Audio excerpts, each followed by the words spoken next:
Uyu mugore ngo bamuroze kunuka amafi mu Gitsina. Ushobora kuba utabyumvise neza, ariko ndaje mbikunyuriremo byose uko byatangiye.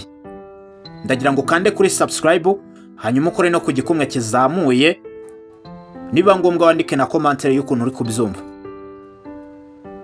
Reka nze ndaje mbabwire ukuntu ino nkuru yatangiye.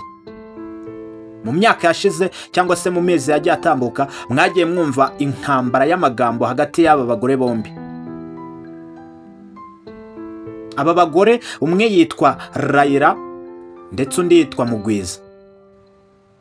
Intambara yabo y'amagambo yare kuva kera, ubwo twagiye tubona ku mbuga nkoranyambaga bagenda baterana amagambo. Ushobora kwibaza ngo bapfaga iki?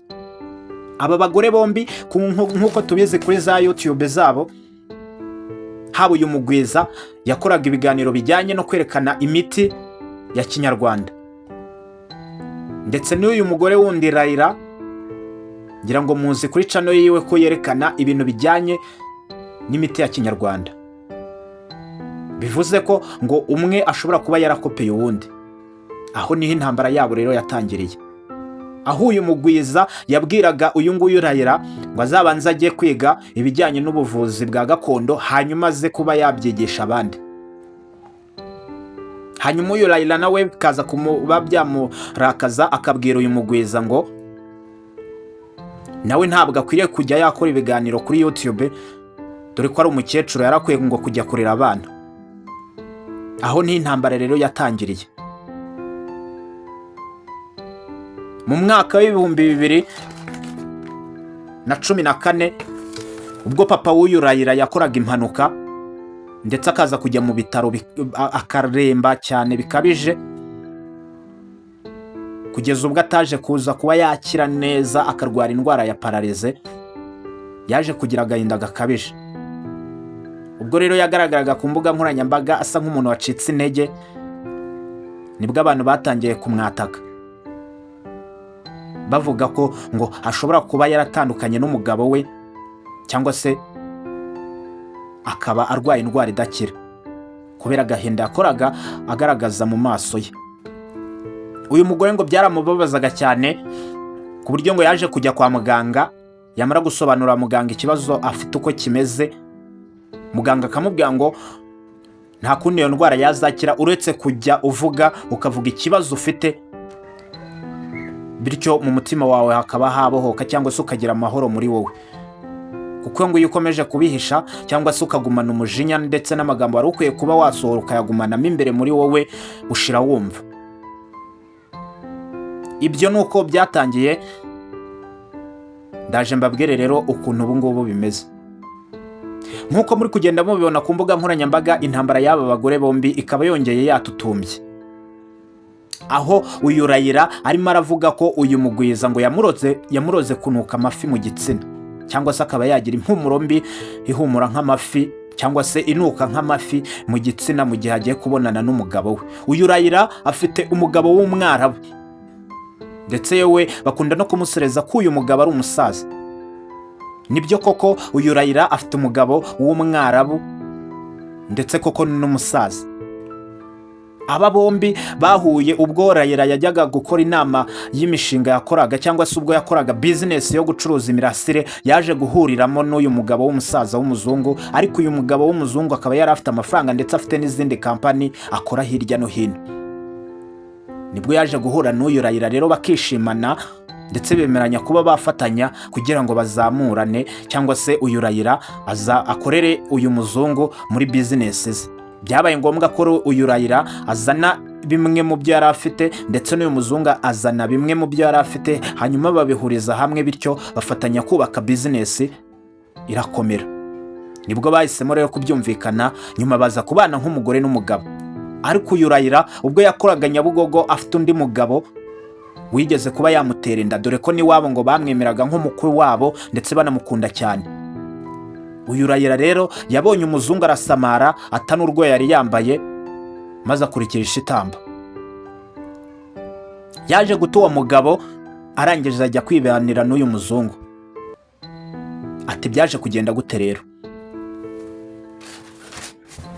nkuko nabikubwiye ko uyu muzungu yazanye share ndetse n'uyu LAILAH akazana bimwe mu byo yari afite, kugira ngo bakunde bazamure bizinesi, ariko birumvikana neza ko uyu muzungu ari we wazanye byinshi, cyangwa se ni nk'aho ari we wari uhagarariye iyi bizinesi, ndetse uyu Raila akaba nk'umukozi we. Ubwo rero baje kubana nk'umugore n'umugabo, ariko uyu Raila kubera ko yari afite undi mugabo nakubwiye haruguru babanaga, yakomeje kujya agenda n'ubundi asohoka mu rugo. Uyu muzungu ntibyaza kuza kuba byamushimisha, ariko kubera ko afite amafaranga, uyu Raila yaragendaga n'ubundi akagaruka, dore ko yamukundiraga ngo amafaranga uyu muzungu yari atunze. Nyuma rero nibwo baje kurakaranya, biza kuba ngombwa ko uyu mugore yahukana ajya iwabo. Amaze kujya iwabo rero nibwo abantu bamwatatse, ari naho uyu mugwiza naho yaboneragaho ko ngo uyu mugore afite ikibazo gishobora kuba atandukana n'umugabo we buri kanya. Nyuma yaho uyu muzungu yaje gusubira iwabo wa Raila, aramucyura, barongera barabana. Ariko ibyo ntabwo byamaze kabiri, kubera ko n'uyu mugore nanone yarongeye asohoka muri urwo rugo, arongera aratorongera. Urebye bahoraga gutyo we n'umugabo, uwo mugabo w'umuzungu, uyu Raila yagomye agasohoka cyangwa se yahukana. Ariko uko yabikoraga gutyo nibwo abanyamakuru cyangwa se abo ku mbuga nkoranyambaga bagomyaga bamuhanze amaso, bibaza impamvu ahora asohoka mu rugo rwe cyangwa se ahora yahukana. Ibyo byabaye mu bihe byashize, ariko nanone inkuru ziri kuvugwa kuri no mihanda ubu ngubu kugeza ubu, ari nayo mpamvu turi kugaruka kuri aba bombi. Hari inkuru zivugwa ko uyu mugore yongeye kuba yakahukana, ndetse ko uwo muzungu ari kujya kumucyura, uyu mugore akabyanga. Ati batandukanye gute rero? Nubwo abantu benshi bari kugenda babivuga ko uyu mugwiza ngo ashobora kuba yararoze uyu mugore kunuka amafi mu gitsina mu gihe agiye kubonana n'umugabo we, ayo makuru ntabwo yizewe 100%. Yego bishobora kuba ari byo, kubera ko uyu mugore mugwiza nimba ari umuganga gakondo, bivuze ko n'icyo kibazo ashobora kuba yagiteza. Ariko nanone kwibaza, ese ko uyu Raila nawe ari umuvuzi gakondo, kubera icyo kibazo we yaba atakivuza? Ibyo nama yobera amatagatifu nk'uko bajya babivuga. Ariko andi makuru ngewe mfite nuko ngo uyu mugore Raila ubwo yabanaga n'umugabo we, nk'uko nabikubwiye ko ari abakire cyangwa se uyu mugabo w'umuzungu ari umukire, ngo byaje kuba ngombwa ko uyu Raila ajya afata amafaranga muri iyo kampani cyangwa se muri iyo bizinesi, agasahura akajya kubakira iwabo mu cyaro. Aribyo byaje kuba byarakaza uyu mugabo w'umuzungu, bityo bakarakaranya. Biravugwa ko ngo uyu Raila yamwibye amafaranga menshi atagira ingano, kubera ko ngo Raila yubatse iwabo ndetse abubakira inzu ihenze, yewe aza no kugerekaho yubaka inzu ye bwite inaha mu mujyi wa Kigali. Aribyo byakomeje kuba byarakaza uyu muzungu ubwo yabimenyaga nyuma. Nibwo rero Raila yaje kwigira inama, asohoka muri urwo rugo aragenda, kubera ko azi ibyo yakoze, yaramaze guhombya uwo muzungu, ndetse n'uyu muzungu akaba ari kugerageza kuba yamugarura mu rugo. Uyu mugore akabyanga kubera ko ngo yamaze gukuramo ake karenge.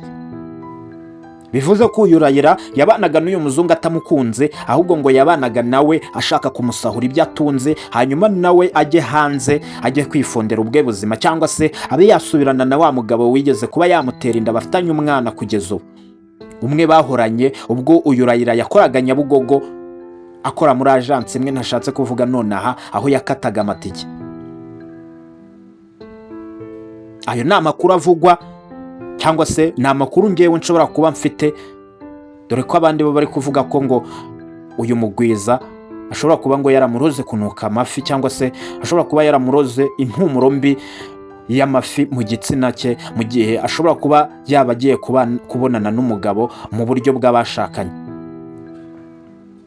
Iyi ntambara irakomeye ndetse kandi irakomeje, dore ko aba bombi n'ubundi bari basanzwe baterana amagambo kandi baranabishoboye, kubera ko bombi bakora ku mbuga nkoranyambaga, ngira ngo bamwe murabazi. Haba uyu mugwiza akora ku kinyamakuru bita 3D TV, ndetse n'uyu Raila akora ku kinyamakuru cye bwite cyitwa Raila Wiz Show. Bose murabizi ko intwaro yabo ni umunwa, cyangwa se n'ubundi ntawe ubarusha amagambo. Iyi nkuru ndakomeza kuzanye kurikiranye ndaza kubabwira uko byaje kurangira nyuma. Ndagira ngo kande subscribe, hanyuma tuze kubana no mu zindi nkuru zigenda zikurikira. Ndagushimiye cyane.